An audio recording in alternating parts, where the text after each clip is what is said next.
Zdravím vás pri ďalšom videu. Ahojte. Dostali sme správy od zo pár ľudí, že máme ešte spraviť na Triplex a SR Pyro nejakú porovnávačku, keďže to sme ešte nerobili, Triplex kompakty sme ešte nestrieľali.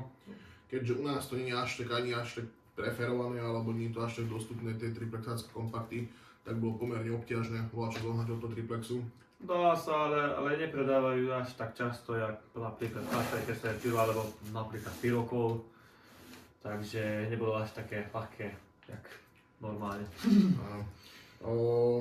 Nakoniec som vlastne zohnal tento Power Zone a Hammer od Triplexu.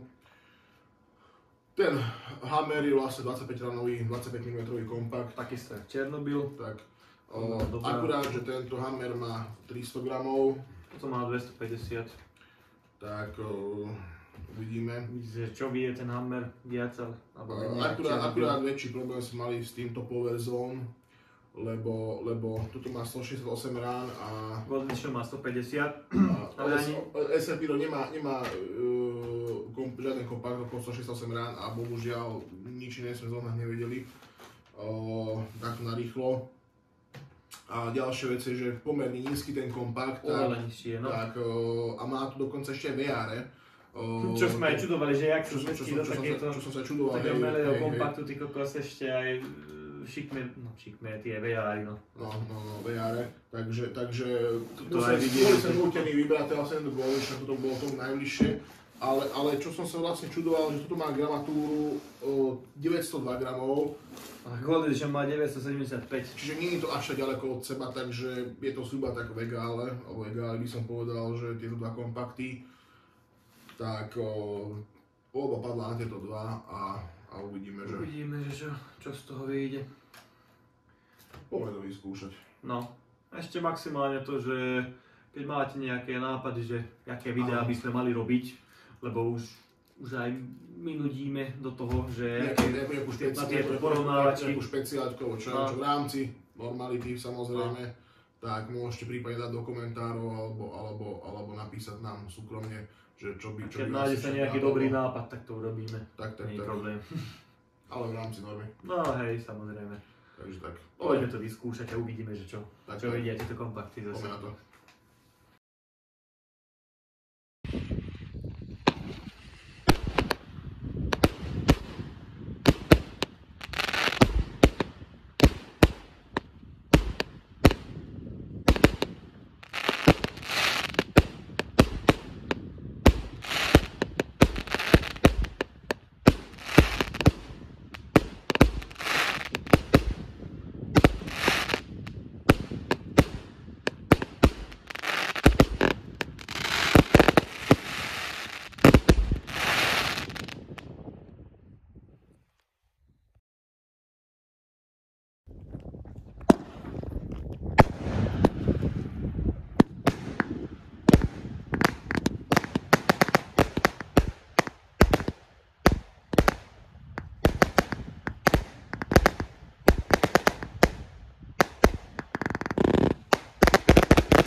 Tak máme za sebou ďalší odpal.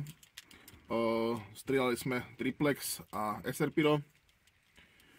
Pri tej 25 ránke by som to nazval tak, alebo porovnal by som to tak, že ten triplex mi prišiel skôr, ak keby to bola 20 mm, jak 25. Akurát to išlo, ale skoro tak. Taká keby polovica efektov, keby chýbala. Zas to SR Pyro mal ten krásny zlatý stred, tie farebné konce. Triplex má zase hlavne tie farebné. A boli o dosť menšie tie efekty, jak aj vidíte aj na videu. Výškovo to išlo zhruba na rovnako. Ale zase finále bol oveľa krajší u SR Pyra a oveľa aj väčší. Takže áno, to finále bolo jednoznačné. Bolo akože úplne peckové u SR Pyra, to SR Pyro má dobre zvládnuté tie konce tých kompaktov. A nejaký taký zásadný rozdiel by som už asi iné nevedel. No. Hovorím, hlavne veľkosť tých efektov, to bolo značný rozdiel a výška bola rovnaká a ten celkový dojem z toho SR Pyra je rovnaké. Cenou to stojí tiež plus minus takisto, takže nie je o čom. Pri druhom, akože je tam... Rozmýšľal som, že jak to skomentovať, ale neviem, či to vôbec potrebuje komentár. Ja viem, že tam nejaký cenový rozdiel medzi tými dvomi kompaktami, len bohužiaľ nemali sme možnosť zohnať iné, jak som to už spomínal na začiatku videa, ale nie je tam zase až taký razantný cenový rozdiel, jak razantné boli rozdielne boli tie dva kompakty, to bola katastrofa. No. To keby to porovnáme ešte so 16 mm od SR Pyra, ešte aj to by to prestrelalo, akože fakt, ten triplex, keby som si vieš, čo mi to pripomínalo? No. Pyroko. Inak... Ako bez randy, to keď kúpiš v Lidli tú 200 ranovú z prostosti, alebo tú 150 ranovú, neviem koľko to majú, áno. A iba to pluje. Úplne je to isté. Presne tak. Ale akože fakt, to bolo veľmi smutné, však si spravte aj vlastný názor podľa videa a asi toľko k tomu. Vidíme sa pri ďalšom videu. Tak, majte sa.